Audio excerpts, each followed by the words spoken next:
What's good? It's your boy Hold It Down Jay. Thank y'all for tuning in. Listen, before we even begin, I'm gonna need y'all to like, share, subscribe, and go ahead and comment because it's gonna help with the algorithm and get the word out there more. This topic is pretty much a continuation of what I talked about last week. As far as me getting out of 75K out of debt, this phase should be for you too once you get here. This is kind of like the phase two, I should say, right? You had the debt, you paid it off, you landed your role, and it's like, okay, what do I do at this point? And what do I do with my money? And I get a lot of these questions, and I'm here to answer it today. Like I said before, I'm not a financial advisor. If you do need some financial advice, go ahead and talk to a fiduciary. Just get that out there right now. But all I can do is tell you what I do, and I hope to spread the word and help you guys out. I'm gonna keep it on a very basic scale to where everybody can understand. Now, the first thing I will say is that if you really want to invest, please pay off your debt first. Don't try to do the same thing at the same time. Here's a perfect example. If you have an index fund, which I'll explain later, or let's just say a stock, you pay for a stock, right? And annually it gives you a return of 10%. But however, you have a loan that has an interest of 20%, then you're literally negative 10 as far as returns. So you're really having a negative return. That's why it's always best to pay off your debt and then invest. However, what I will say is that you can always do a 401k match if the company allows it,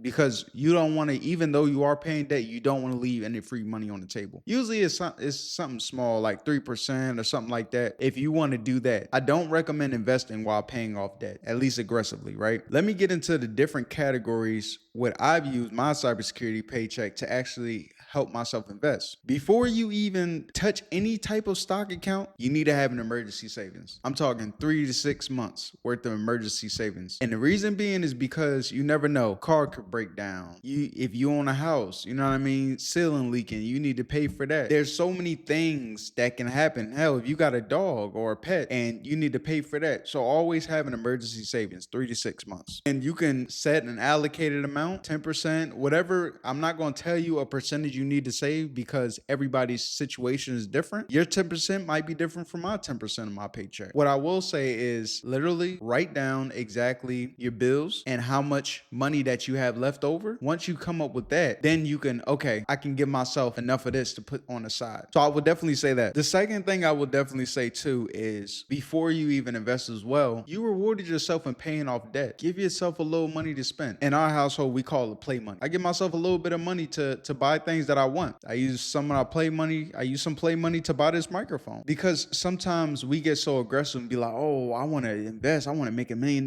But sometimes we forget to enjoy life. Definitely, I will say, make sure that you allocate yourself a little bit of play money. Of course, don't go extreme. Do what's in your means. Don't go extreme. You don't want to go too extreme with spending because of course you have to retire. And I know a lot of people, they don't really think of it like this because we live in a moment so much that we don't necessarily think about, oh, when I'm 60, what does my life look like? And I recommend everybody who's watching this video think about that. When I'm old, what do I want to? Because I know for sure I want to travel and I don't want to have to worry about and rely on Social Security. Yeah, I don't want to be in my 60s having to rely on Social Security because shoot, at my age, I don't even think it's going to be here by the time I get to that age. But you never know. I don't ever want to rely on that. I want to rely on myself, and you should rely on that too. Now, enough of that. You got your emergency savings. Your debt is paid off. Now, what I want to get into is we're going to start with your typical 401k plan. I invest 10%. Like I said, you could do 10, 15% or whatever works for you. And for those who don't know what a 401k is, I'm going to try to put it in layman's terms, right? 401k plan is what your employer allows the employee to actually have as a way of retirement. For example, some companies, they allow you to manage this. Now, the first account I want to talk about is the 401k plan. 401k plan is an actual account that your employer gives its employees so you can be eligible for retirement in the future. You can put money in there so that way whenever I think you can pull out from it when you're 59 and a half, but you have a max of 20 something thousand that you can put in there annually. I'm not expecting you to max it all out, but I highly recommend you look at that. One thing I would like to add too is that a lot of times when we think of stocks, right? The average person, they like, oh, well, I'm gonna open up a brokerage account. Not so fast. The reason why I say that is because when you do a traditional brokerage account, the issue you are going to deal with is you're going to owe a lot of taxes whenever you try to sell these things. My recommendation, before you touch your brokerage account,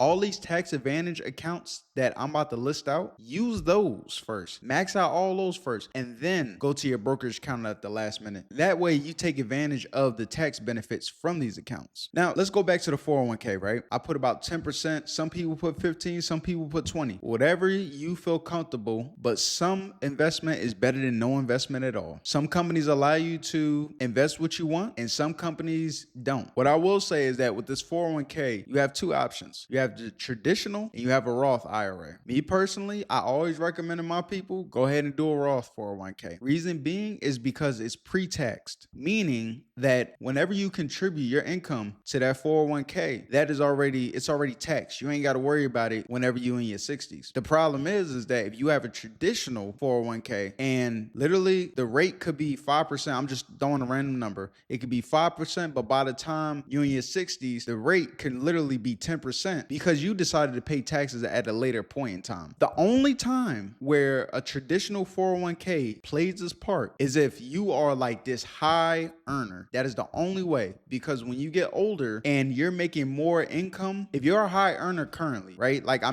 pretty much a millionaire, right? Like in New York and California, if you're a high earner, by the time you get to your 60s or whatever, and you believe that you won't be making as much as you're making now, then you have the option to actually use a traditional because it's going to offset your taxes when you get to that age. But for the average person, most likely you're going to have a Roth 401k. So let's stick with that. Another thing that comes with this actual 401k thing is, okay, what do I invest in? Now, majority of employers, I'm not going to lie, they don't allow you to even touch your actual, meaning that they manage everything for you. However, if you are in charge and you can actually control your 401k and what stocks or whatever you want to invest in, this is for you. I'm allowed to do that, and what I do, I stick to index funds. For those who don't know what an index fund is, think of it as a bucket of companies that come together under one portfolio. There's usually an asset manager who takes care of all that, so that way you don't have to worry about, oh, I want to invest in McDonald's, I want to invest in Nike. You don't have to worry about all that. Index funds, they do all that. They take care of all of it. They just have something called an expense ratio where you actually pay the actual asset manager. My rule of thumb is if the expense ratio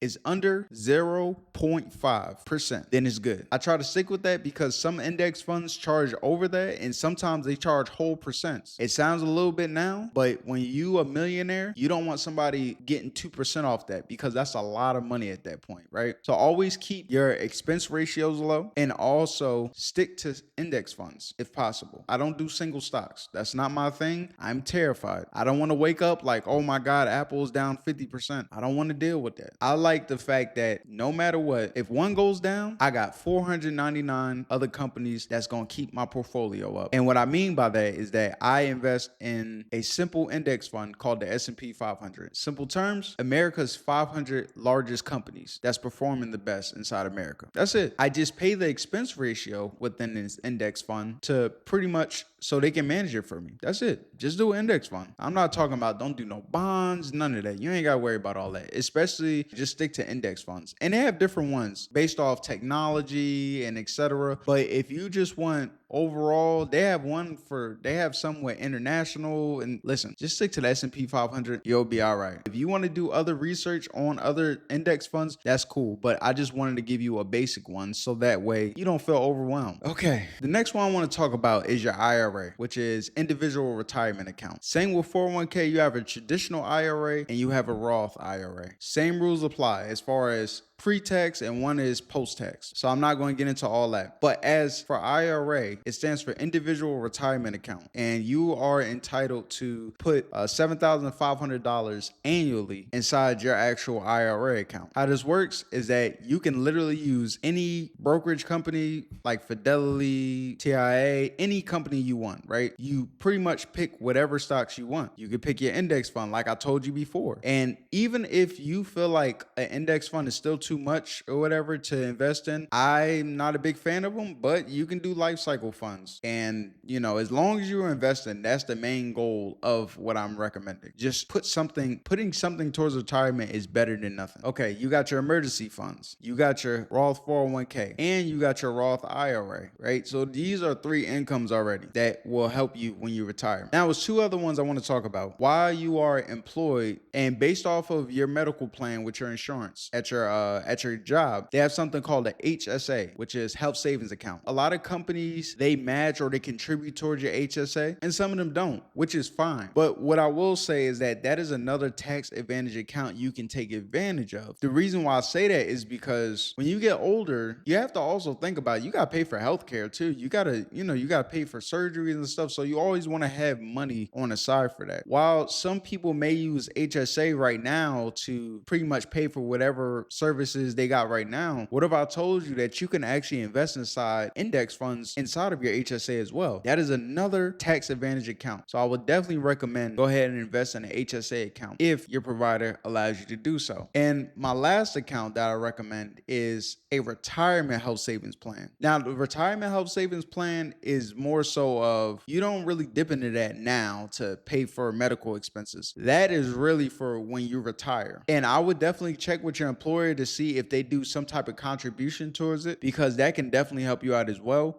Like I said, another tax advantage account, go ahead and throw an index fund in there. So I literally just gave you like 5 different accounts, right? So you got your emergency savings, you literally have your Roth 401k, you got your Roth IRA, but also you got your HSA you can invest in, and your retirement health savings account. Now, if you literally maxed all those out and you like, yo, I need somewhere to put my money, then okay, all right, go ahead and use your brokerage account and do that. But if you just out here and you just like, yo, I need somewhere to put my money, just take advantage of those and then you'll be good to go and you'll be set. It's a lot more stable, and that's that. Now, you notice I didn't mention for you to invest inside single stocks, and I'm really big on that because I'm not a huge component of volatility, meaning that, it can drop down. If a stock can drop down drastically and etc., I like a well-balanced portfolio, and that's it, because I don't want to just rely on one company going down and then after that, I'm like, oh, where's my, I'm just like, dag, like I put my all inside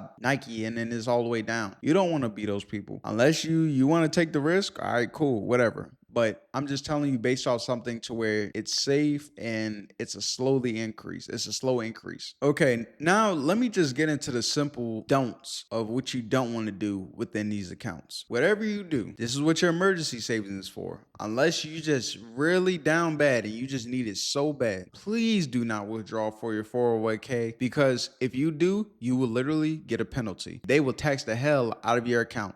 You don't want that. Don't do that. Take advantage, because over time, things compound. And what I realize about investing is the earlier you start, the better you'll be in the future. I promise. Because when you're older and you're trying to start, the problem is that you got to contribute twice as much. So if you're 40, right? I'm gonna give you an example. If you're 40 and you're trying to invest until you're 65, and somebody is 20 and they're investing until they 65, they literally only got to invest half of what you had when you're 40, because they have more time on their hands. And I'm not saying this to discourage you, but I'm just showing an example of what happens when you take advantage of something right away. There's so many different resources to show you how to open up an IRA account, or even your employer, they should help you with 401k, setting that up, or knowing how to contribute and etc. Because we all gonna retire someday. Now, if you want to work forever, that's on you. But I know it's going to be a point to where I just want a vacation and just enjoy my life and just have a lot of peace. You know what I mean? And that's it. I want the same thing for you. So that's pretty much all I got. Like I say, it was just a quick overview. I just wanted to do a little overview as far as like what I allocate my money toward. Just go from there, right? So with that being said, go ahead and like, share, subscribe, and comment. And let me know if you like this type of content. Of course, we're gonna have some more weekly content and keep y'all updated. All right, I'll holla at y'all. Peace.